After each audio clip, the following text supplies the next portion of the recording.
देश दुनिया की रखी खबर, हर रोज हर शाम कानों कान सुनते रहें द लेंस पॉडकास्ट। रही अपडेट लेंस के साथ। नमस्कार, आज तारीख है 23 फरवरी दिन सोमवार। मैं हूं अरुण पांडे। आप सुन रहे हैं द लेंस का न्यूज पॉडकास्ट राउंड अप, जहां होंगी खबरें देश दुनिया की और आखिर में होगी खबर खास।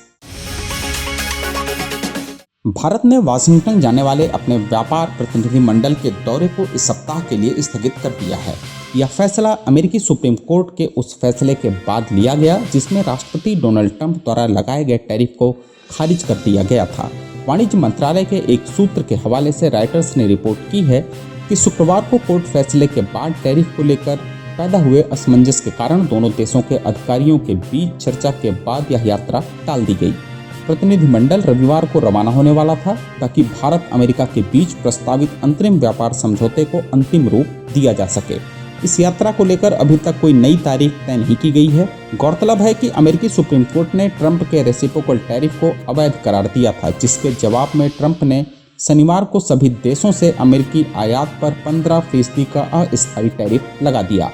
भारत और अमेरिका के बीच पहले एक फ्रेमवर्क पर सहमति बनी थी जिसमें अमेरिकी टैरिफ भारतीय सामानों पर 18% तक कम करने और भारत द्वारा 5 साल में $500 अरब की अमेरिकी वस्तुओं की खरीद शामिल थी। वाणिज्य मंत्रालय ने कहा है कि वह अमेरिकी फैसले और घोषणाओं के प्रभावों का अध्ययन कर रहा है। ईरान अमेरिका के बीच जारी तनाव के दौरान तेहरान स्थित भारतीय दूतावास ने भारतीय नागरिकों के लिए एक अहम एडवाइजरी जारी की है। दूतावास ने ईरान में मौजूद सभी भारतीय छात्रों, तीर्थयात्रियों, व्यापारियों और पर्यटकों से अपील की है कि वे उपलब्ध परिवहन साधनों से, जिनमें कॉमर्शियल फ्लाइट्स भी शामिल हैं, से जितनी जल्दी हो सके ईरान छोड़ दें। यह सलाह 5 जनवरी को भारत सरकार द्वारा जारी पहले निर्देश के सिलसिले में और ईरान में तेजी से बदलती स्थितियों को देखते हुए दी गई है।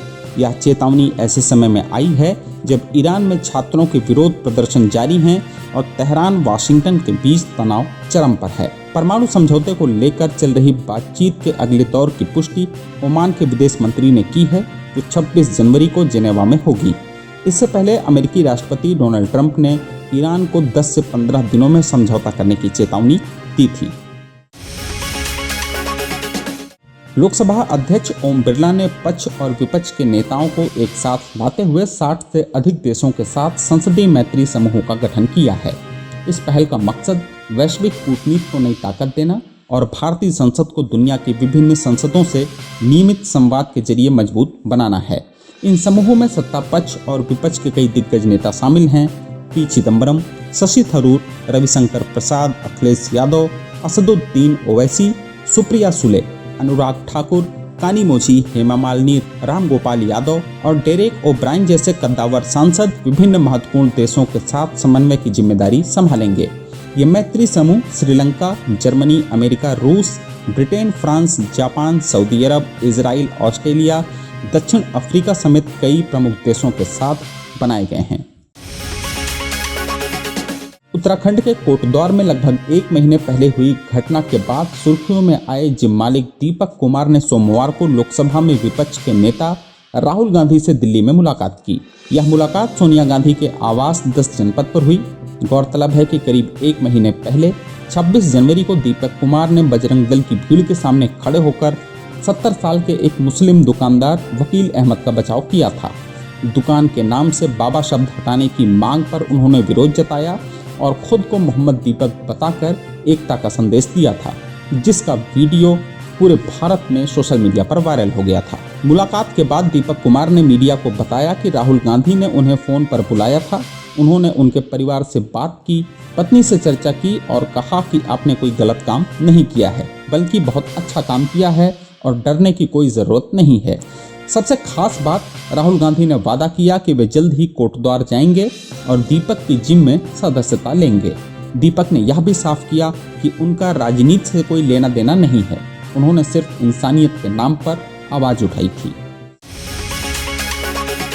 जम्मू कश्मीर के किश्तवाड़ा जिले में 326 दिनों तक चले सैन्य अभियान में 7 आतंकवादियों को मार गिराया गया है। भारतीय सेना की व्हाइट नाइट कोर की ओर से साझा की गई जानकारी के अनुसार इस संयुक्त कार्रवाई में सेना, जम्मू कश्मीर पुलिस और सीआरपीएफ के जवान शामिल थे।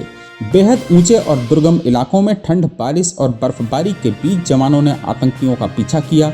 मजबूत खुफिया जानकारी के आधार पर यह ऑपरेशन अंजाम दिया गया था। मारे गए आतंकियों में जैश ए मोहम्मद का कमांडर सैफुल्लाह भी शामिल है।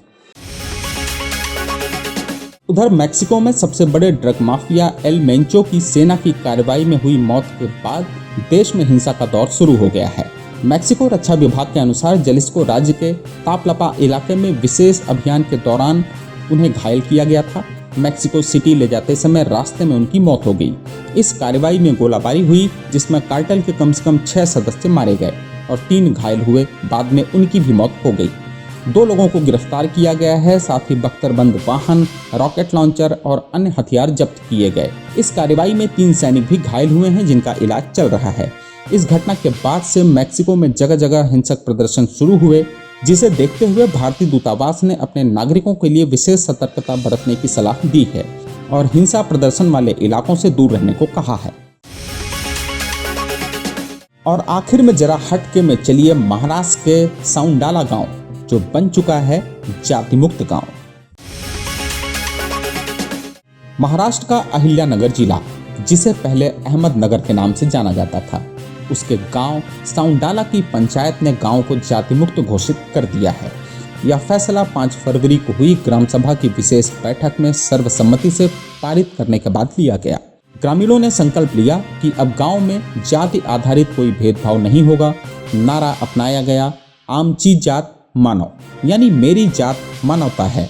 गांववासियों ने फैसला किया कि सभी सार्वजनिक स्थलों, स्कूल, मंदिर, पानी के स्रोत, स्मशान घाट और सरकारी सेवाओं में हर व्यक्ति को बराबर का अधिकार मिलेगा।